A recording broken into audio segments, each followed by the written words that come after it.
Hello soldiers, कैसे हो आप लोग।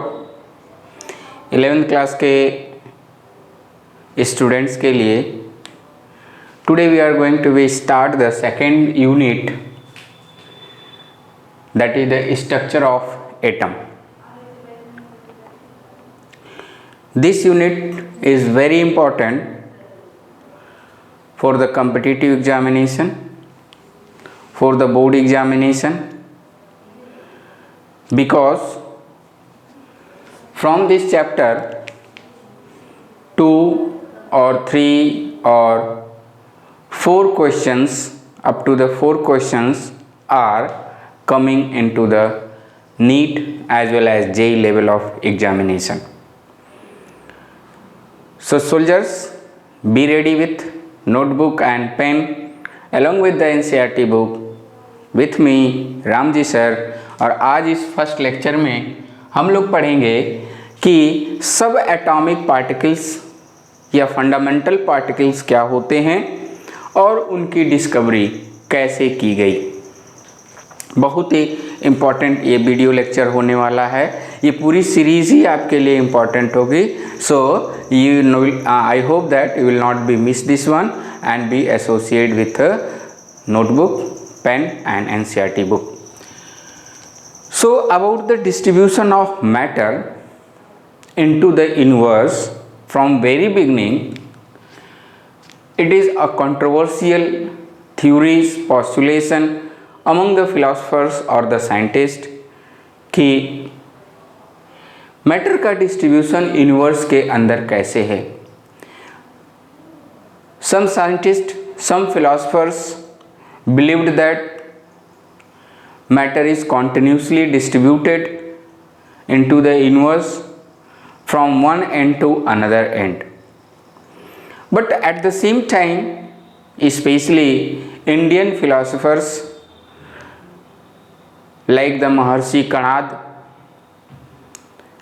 they were a strong believer that the matter is not continuously distributed into the universe. Matter is distributed in discrete manner. Matter is present in universe in a discrete manner, discontinuous manner. और इस particular theory को already हम लोग video lecture में देख चुके हैं। इस पर्टिकुलर थ्योरी को, कॉन्सेप्ट को महर्षि तुलसीदास ने अपने चौपाइयों से जो है प्रूफ किया कि ह्यूमन की जो बॉडी है it is just made up by the 5 element, that is अग्नि, पावक, जल, गगन, समीरा। तो पंच तत्व मिल बना शरीरा।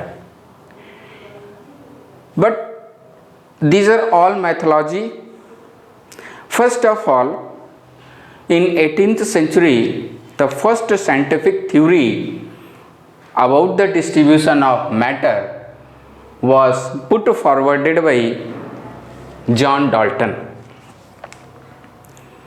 in the form of Dalton atomic theory, जो बहुत ही एक पॉपुलर थ्योरी मानी जाती है, कही जाती है। और according to Dalton atomic theory, Dalton ने ये बताया कि मैटर जो है छोटे छोटे पार्टिकल से मिलकर के बना हुआ है और जिसको क्या बोला जाता है, atom. Atom word is just derive from atomos which can not be divide further.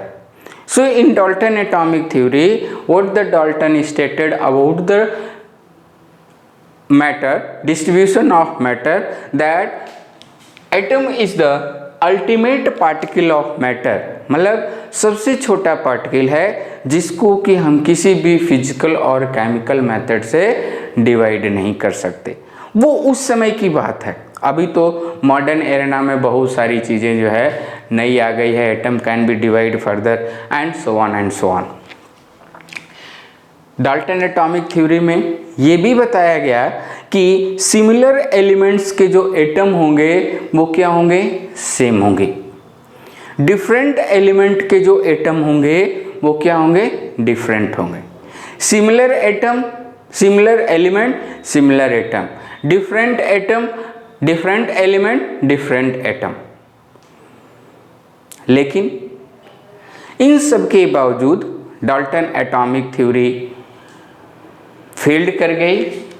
यहाँ पे हम लोग सीखेंगे कि डाल्टन एटॉमिक थ्योरी कई बार कंपटीशन लेवल में आया है कि डाल्टन एटॉमिक थ्योरी किन किन चीज़ों को सक्सेसफुली एक्सप्लेन किया और in what cases it has been failed. तो सबसे पहले सक्सेसफुली जो डाल्टन एटॉमिक थ्योरी ने एक्सप्लेन किया that is the conservation of mass, law of conservation of mass. Already ये सारी चीज़ें हम लोग पिछले लेक्चर्स में पढ़ चुके हैं। Then law of constant proportion, law of multiple proportion, इन सभी लॉस को Dalton atomic theory successfully explain कर सकती है या करती है। Keep in mind my soldiers, किन चीज़ों को फेल कर गई, किन घटनाओं को एक्सप्लेन करने में डाल्टन एटॉमिक थ्योरी फेल कर गई। तो उसके लिए सबसे पहले क्या था, आइसोटोप्स। आइसोटोप्स क्या होते हैं, the element having same atomic number but different atomic mass. तो इस चीज को यानी एलिमेंट सेम हैं लेकिन उनकी प्रॉपर्टी क्या है, अलग अलग है ड्यू टू द मास। और डाल्टन एटॉमिक थ्योरी कहती है कि क्या डिफरेंट एटम के एलिमेंट, डिफरेंट एलिमेंट के एटम क्या होंगे, डिफरेंट होंगे। लेकिन यहाँ पे क्या होता है कि sometimes the particular different atoms will have different atomic mass. Is it isobars, अलग अलग एलिमेंट के होते हुए भी उन एलिमेंटों का मास क्या होता है, सेम होता है। Such kind of the atoms are called as isobars. तो आइसोटोप्स को, आइसोबार्स को डाल्टन एटॉमिक थ्योरी एक्सप्लेन नहीं कर पाई। अगला जो मोस्ट इंपॉर्टेंट फिनोमेना था जो कि डाल्टन एटॉमिक थ्योरी के बेस पे एक्सप्लेन नहीं किया जा सकता था, वो क्या था, electricity. Michael Faraday, one of the famous scientists who discovered the electricity, उस समय माइकल फैराडे इलेक्ट्रोलाइसिस, इलेक्ट्रिसिटी की घटना को डिस्कवर किया और इसमें ये बताया गया इलेक्ट्रिसिटी क्या है, it is the property of matter in which two opposite charges will repel to each other, sorry two opposite charges will attract to each other, two same charges will repel to each other. So this property of the matter will called as the electricity. कैसे किया गया, जैसे ebonite है या glass का matter है, जब उसको आपस में रब किया जाता था, रगड़ा जाता था और इसके बाद रगड़ने के बाद दो अलग अलग मैटर के साथ, सिमिलर मैटर के साथ पास में लाया जाता था तो उनके बीच में रिपल्सन और अट्रैक्शन की फिनोमिना होती थी और इसी घटना को क्या बोला गया, इलेक्ट्रिसिटी। द प्रॉपर्टी, इसी को क्या बोला गया, इलेक्ट्रिसिटी। और इलेक्ट्रिसिटी क्यों हुई, क्यों डेवलप हुई, due to the charge, explain किया गया, आप भी पढ़ चुके हैं। Due to the charge, charge कैसे होते हैं, two type of charge, either positive और नेगेटिव। तो जो सिमिलर चार्जेज आइदर पॉजिटिव और पॉजिटिव, नेगेटिव और negative, when come to closer they will repel to each other. So this particular phenomena is called as electricity. और इस घटना को Dalton atomic theory explain नहीं कर पाई। क्यों, क्योंकि डाल्टन एटॉमिक थ्योरी के अंदर चार्ज नाम के एजम्पशन को, इस चार्ज के कॉन्सेप्ट को प्रपोज नहीं किया गया था, अडॉप्ट नहीं किया गया था। But at the same time Michael Faraday discovered the another property of the matter that is called as the electricity. तो कोई भी एटम कैसे जो है चार्ज हो जाता है, ये घटना उस समय के लिए बहुत बड़ी थी और इस चीज को डाल्टन एटॉमिक थ्योरी एक्सप्लेन नहीं कर पाई। Now we'll just understand the small point. इस इलेक्ट्रिसिटी के डिस्कवरी के बाद साइंटिस्टों के दिमाग में ये कॉन्सेप्ट आया कि मैटर को डिवाइड किया जा सकता है। मैटर में आल्सो भी डिवाइड, यानी some particles are present inside the matter, which one is just responsible for what? For charge property of the matter. Matter को चार्ज होने में कुछ न कुछ ऐसे पार्टिकल हैं इनसाइड द मैटर जिसकी वजह से आ जाने पे या जिसके निकल जाने पे मैटर क्या हो जा रहा है, चार्ज हो जा रहा है। So this electricity property, charge phenomena of the matter, just give a new platform about the thinking that the atom contains some another particle inside it. और इसके बेस पे आया क्या, सब एटॉमिक पार्टिकल। एक नंबर में पूछा जाता है व्हाट इज द सब एटॉमिक पार्टिकल। सो सब का मतलब क्या होता है सोल्जर्स, छोटा। सब का मतलब छोटा, यानी एटम से कुछ छोटे पार्टिकल होंगे and that particle is called as the सब एटॉमिक पार्टिकल। यानी the particle smaller than atom present inside the atom is called as the सब एटॉमिक पार्टिकल। और इसका एग्जांपल क्या है, electron, proton, neutron, meson, neutrino, anti neutrino, pi meson, a large huge number of particles are present inside the atom. तो ऐसे सारे particles जिनका size छोटा हो, जो एटम से छोटे हों, जो एटम के अंदर प्रेजेंट हो, मौजूद हो, all will called as the सब एटॉमिक पार्टिकल। और साथ साथ में एक और डेफिनेशन दी जाती है, what is the fundamental particle. Fundamental particles क्या होते हैं, इसेंशियल पार्टिकल्स क्या होते हैं। तो फंडामेंटल पार्टिकल्स ऐसे पार्टिकल्स होते हैं जिनकी मौजूदगी एटम के अंदर होना नितांत आवश्यक है। Without the particular particle it is not possible to assume the existence of a atom is called as the fundamental particle. ऐसे पार्टिकल जिनके बिना एटम के कॉन्स्टिट्यूशन की परिकल्पना करना मुश्किल होता है, that is called as the fundamental particle and that particle is called as the example are of electron, proton and neutron. हर एक एटम में इलेक्ट्रॉन, प्रोटॉन और न्यूट्रॉन होना अति आवश्यक है, उसके बिना हम किसी एटम की परिकल्पना को नहीं कर सकते। और एक्सेप्शन क्या है इसका, एक एक्सेप्शन है and that is hydrogen. Hydrogen के एटम में ये फंडामेंटल पार्टिकल न्यूट्रॉन मौजूद नहीं होता है, प्रेजेंट नहीं होता है। तो this is the exception of the this one definition of fundamental particle. एक नोट आप लिखेंगे, that is all fundamental particles are sub atomic particle. जितने भी फंडामेंटल पार्टिकल्स हैं, इलेक्ट्रॉन है, प्रोटॉन है, न्यूट्रॉन है, they will be smaller than atom. Very good. तो यही कह सकते हैं कि ये दे विल बी द सब atomic particle, but all sub atomic particles are not a fundamental particle. Mason fundamental particle नहीं है, क्यों, हो भी सकता है, नहीं भी हो सकता है। उसकी मौजूदगी एटम के अंदर होगी भी, नहीं भी होगी, होती है तो भी कोई बात नहीं, नहीं होती है तो भी कोई बात नहीं, that will be the atom. लेकिन except hydrogen, all the atom of the element will possess all these three fundamental particles, that is electron, proton and neutron। तो इसका आप फेयर नोट बनाएंगे तब तक, और इसके बाद हम लोग मिलते हैं अगले स्लाइड में। Now dear soldiers will proceed this lecture and will reach to the discovery of fundamental particles। Fundamental particles क्या हैं पीछे अभी सीखे। ऐसे पार्टिकल्स जो कि एटम के अंदर इसेंशियली मौजूद हों, प्रेजेंट हों, जिनके बिना हम एटम के कंस्ट्रक्शन को, उसके कॉन्स्टिट्यूशन को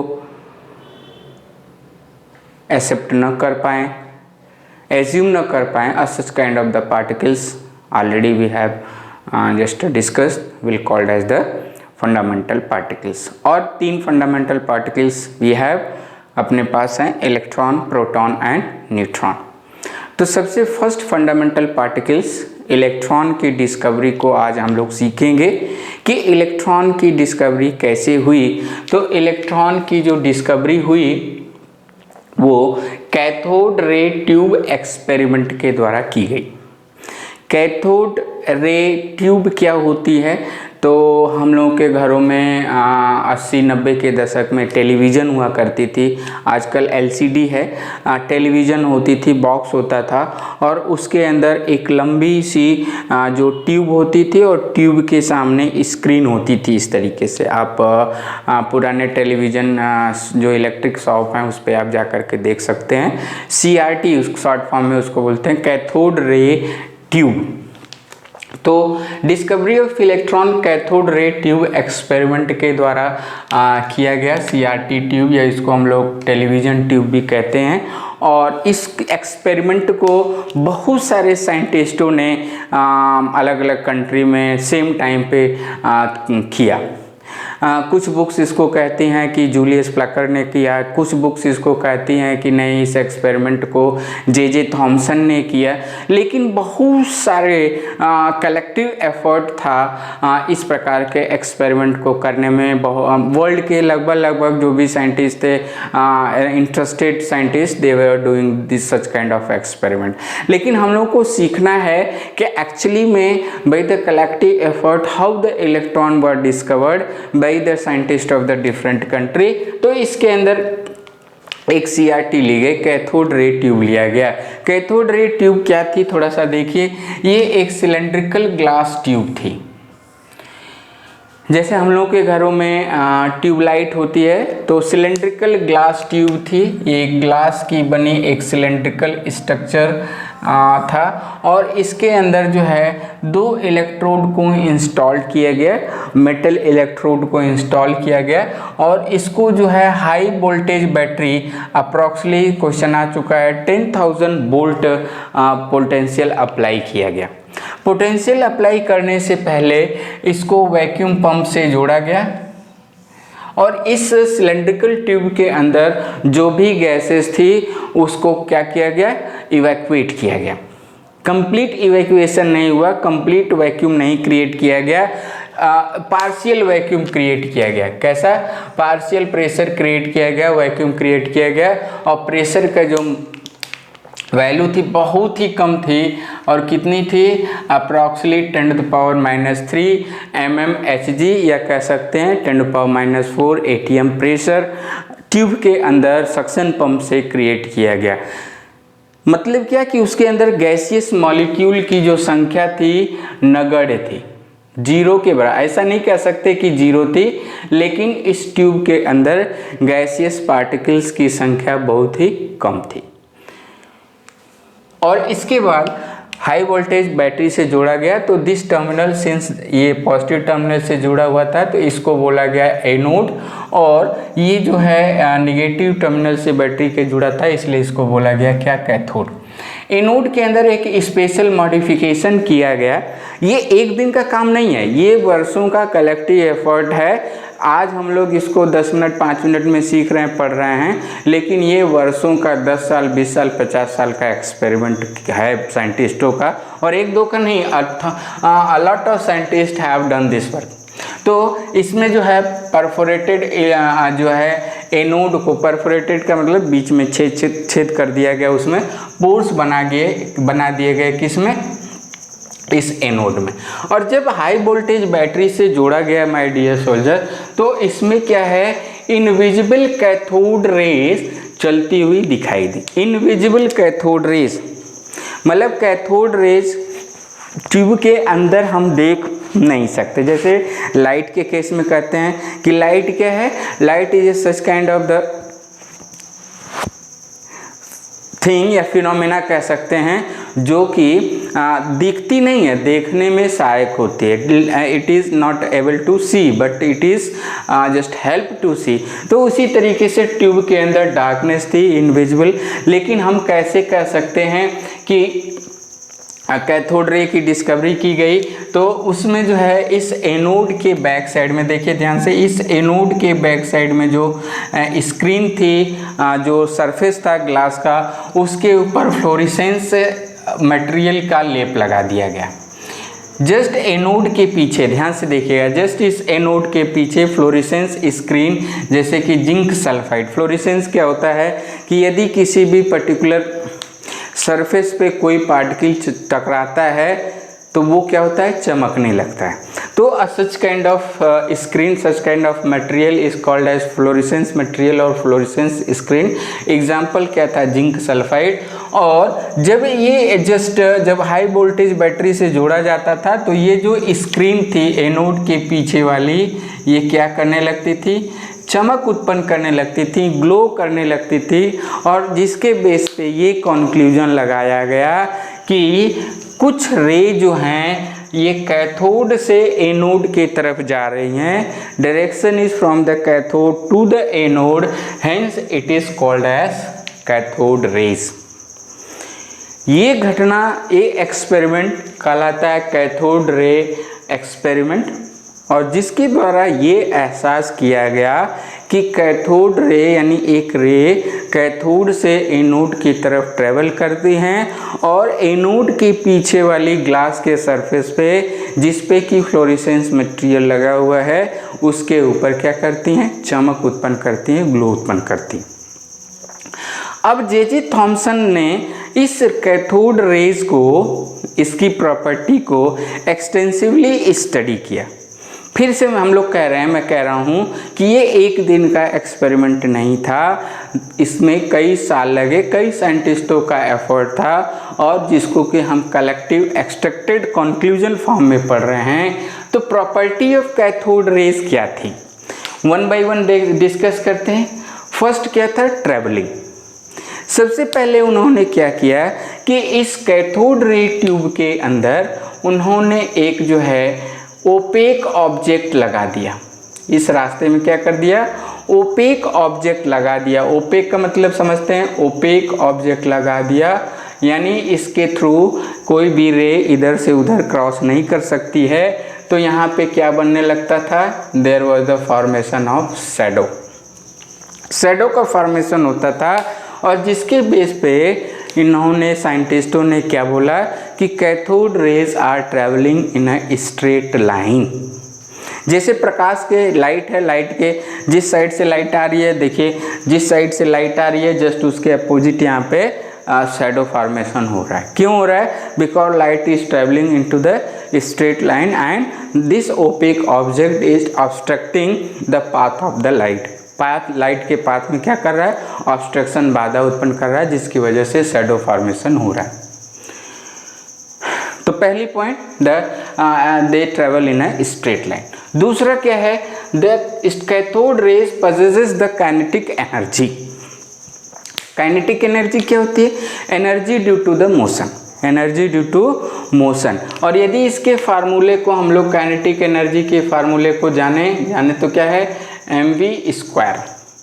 यानी इस पर्टिकुलर फार्मूले से, इस पर्टिकुलर इवेंट से हम ये निष्कर्ष निकाल सकते हैं कि इस कैथोड रेस के पास क्या होगा, मास होगा। मास होने का मतलब क्या है कि दे will be made up by the small small particle, और उनकी अपनी क्या होगी, कुछ न कुछ क्या होगी, वेलोसिटी होगी। यानी कैथोड रे के पास मास होगा और कैथोड रे के पास क्या होगा, वेलोसिटी होगी। यानी the cathode raise is made up by the small small particles and it will have the velocity.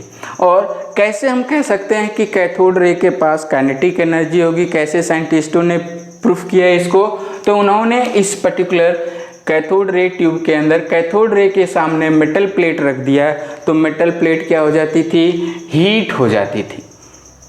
Heat होने का मतलब क्या है कि कुछ पार्टिकल आकर के इस सरफेस से टकराए और अपनी काइनेटिक एनर्जी को ट्रांसफ़र कर दिया, किसको, एटम ऑफ मेटल को, और उस काइनेटिक एनर्जी का कन्वर्जन हो गया किसमें, हीट एनर्जी में। सेम एक्सपेरिमेंट, कुछ मेटल रखे गए तो ये मेटल क्या होने लगे, चमकने लगे, ग्लो प्रोडक्शन होने लगा, चमकने लगे। तो फिर वही बात, there was the conversion of kinetic energy into light energy. Then zinc sulphide के प्लेट पे फ्लोरेसेंस प्रोड्यूस करते हैं, यानी they are transferring the energy, kinetic energy, and that's why the fluorescence material is glowing. Ionization of gases, in tube के अंदर small small gaseous molecule बहुत ही कम थे, लेकिन इसके बावजूद भी वो आयन में कन्वर्ट हो जाते थे। इसका मतलब क्या है कि the cathode rays are capable to ionize the gaseous molecule. Ionization का मतलब क्या है कि यहाँ पे जो गैसियस मॉलिक्यूल है, इससे एक कैथोड पार्टिकल आकर के इससे टकराए और यहाँ से कुछ पार्टिकल क्या हो गया, इजेक्ट हो गया, निकल गया। तो that process is called as the ionization. और ये संभव कब है, जब ये पार्टिकल अपनी एनर्जी को ट्रांसफ़र करे, किसको, द एटम और मॉलिक्यूल ऑफ गैस। तो इसके बेस पे हम लोग फाइनली कंक्लूजन साइंटिस्टों ने क्या निकाला माय डियर सोल्जर्स, कि these cathode particles will have the mass and they will have the velocity.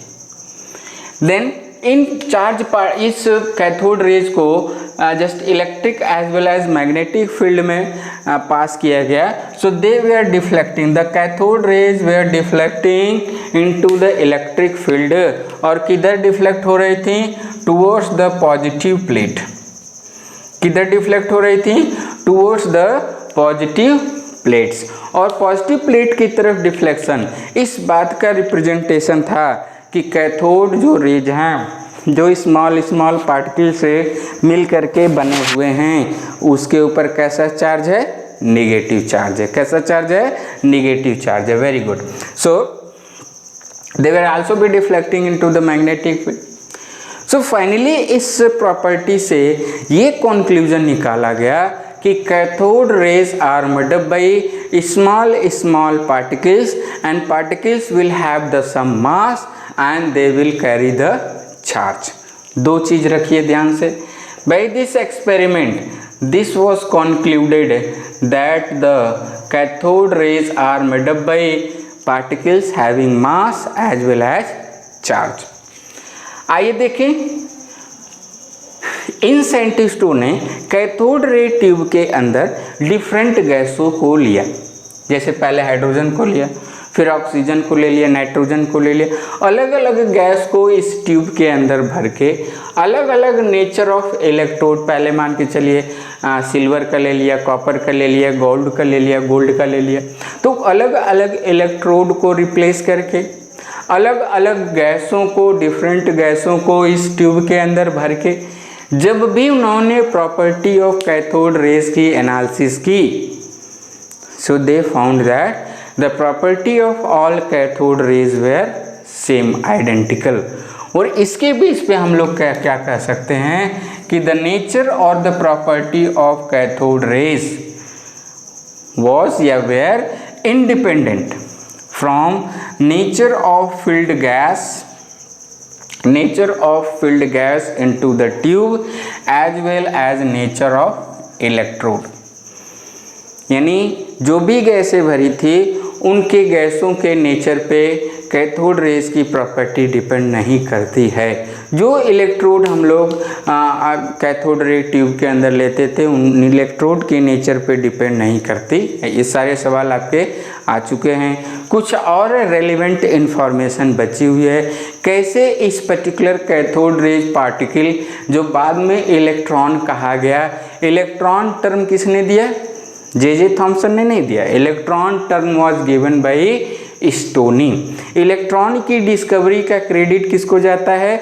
J Thomson को. लेकिन electron term was given by scientist stony. तो इलेक्ट्रॉन का मास कैसे डिटरमाइन किया गया, इलेक्ट्रॉन का चार्ज कैसे डिटरमाइन किया गया, अगले स्लाइड में सीखते हैं. तब तक आप इसको एक बार फिर से फेयर नोट बना के रिवाइज कीजिए वीडियो पॉज करके and then will resume the video. Now dear soldiers, we'll try to learn how the mass of electron as well as the charge was determined by the different scientists after the discovery of the cathode rays and the conclusion that the cathode rays are made up by small particles having mass as well as charge. तो charge और मास का determination कैसे किया गया, आइए सीखते हैं. तो एक साइंटिस्ट जे थॉमसन, जिनको कि क्रेडिट जाता है इलेक्ट्रॉन की डिस्कवरी का, उन्होंने डिटरमाइंड किया क्या? Charge upon mass ratio, charge to the mass ratio. और मॉडर्न फॉर्म में इसको क्या लिखा जाता है? E/m ratio. E stand for charge and m stand for mass. और इन्होंने कैसे डिटरमाइन किया? By balancing the electric and magnetic field into the cathode rays tube. हमारे सिलेबस में इसकी डिस्कवरी नहीं है, स्टडी नहीं है. आप जो है BSc MSc post graduation UG PG में आप इसको पढ़ेंगे इन डिटेल में. लेकिन उन्होंने जो डिटरमाइंड किया E/m वैल्यू की डिटर्मिनेशन किया, उसका जो वैल्यू कितना पाया गया? 1.7588 × 10⁸. याद कैसे रखेंगे? ध्यान से देखिए. 1.7588 इंटू 10⁸ कूलाम पर ग्राम। यदि इसको केजी में हम लोग याद करेंगे तो कितना हो जाएगा 1.7588 इंटू 10⁻11 कूलाम पर केजी। ये क्या था, E/m वैल्यू किसके द्वारा डिटरमाइन किया गया, by J.J. Thomson. Very very important, the value of E/m for the electron as well as the determination by. तो किसने किया, J.J. थॉमसन ने, और कितनी वैल्यू थी ये। इसके बाद एक साइंटिस्ट थे मिलिकन ने क्या किया, एक एक्सपेरिमेंट किया, और उस एक्सपेरिमेंट का क्या नाम था, मिलिकन ऑयल ड्रॉप एक्सपेरिमेंट। और इस मिलिकन ऑयल ड्रॉप एक्सपेरिमेंट के द्वारा किसका डिटर्मिनेशन किया गया, चार्ज का। And the charge of the electron was found to be 1.6 into 10⁻19 coulomb. इस समय जो मॉडर्न एक्सेप्टेड वैल्यू है वो अप्रॉक्सीमेटली 1.6022 इंटू 10⁻19 कूलाम। इसको भी आप याद रखेंगे। यदि ये दोनों ही आंसर ऑप्शन में अवेलेबल हैं, so you will tick on 1.6022 into 10⁻19 coulomb exact precise charge on the electron it is. तो with the help of E/m and the charge on the electron there was the determination of the mass of electron. देखिए यहाँ पे E/E/m, तो ये m will just go upside, yes, और E से E cancel हो जाएगा। तो जो भी हमको आफ्टर रीअरेंजिंग द इक्वेशन जो वैल्यू मिलेगी दैट विल बी मास। और E/m की वैल्यू E की वैल्यू कितनी है 1.6 इंटू 10⁻19 कूलाम। E/m की वैल्यू कितनी है 1.7588 इंटू 10⁻11। सॉल्व करेंगे तो कितना आ जाएगा 9.1 इंटू 10⁻31 kg, या फिर 9.1 into 10⁻28 gram. This is the mass of electron. यदि इस इलेक्ट्रॉन के मास को कंपेयर करें मास ऑफ हाइड्रोजन एटम, किससे कंपेयर करें, ये भी सवाल आ चुका है कंपटीशन में। So these points are very important as per the NEET as well as JEE type of examination, कि मास ऑफ इलेक्ट्रॉन इज 1/183, यानी 1837 मास ऑफ हाइड्रोजन एटम, यानी हाइड्रोजन एटम से 1837 भाग कम है, हल्का है इलेक्ट्रॉन। या फिर यदि इलेक्ट्रॉन के मास को हम लोग AMU में रिप्रेजेंट करें, so that will be equal to 0.00549 AMU। 1 AMU जो है हाइड्रोजन के मास से हम लोग कंपेयर करेंगे एंड देन विल जस्ट तो डिटरमाइन। तो हम लोग इलेक्ट्रॉन के मास को kg में, मास ग्राम में, AMU में and with respect to the mass of the hydrogen याद करेंगे माय डियर सोल्जर्स। और आज के लिए इतना ही। अगले वीडियो लेक्चर में हम लोग देखेंगे discovery of proton as well as neutron, how it was done along with the alpha scattering experiment. तब तक के लिए आप लोग फेयर नोट बनाते रहिए, रिवाइज करते रहिए, NCERT पढ़ते रहिए, और यदि कोई डाउट है so you can contact to me on my contact number 7880882988। Thank you very much, bye bye.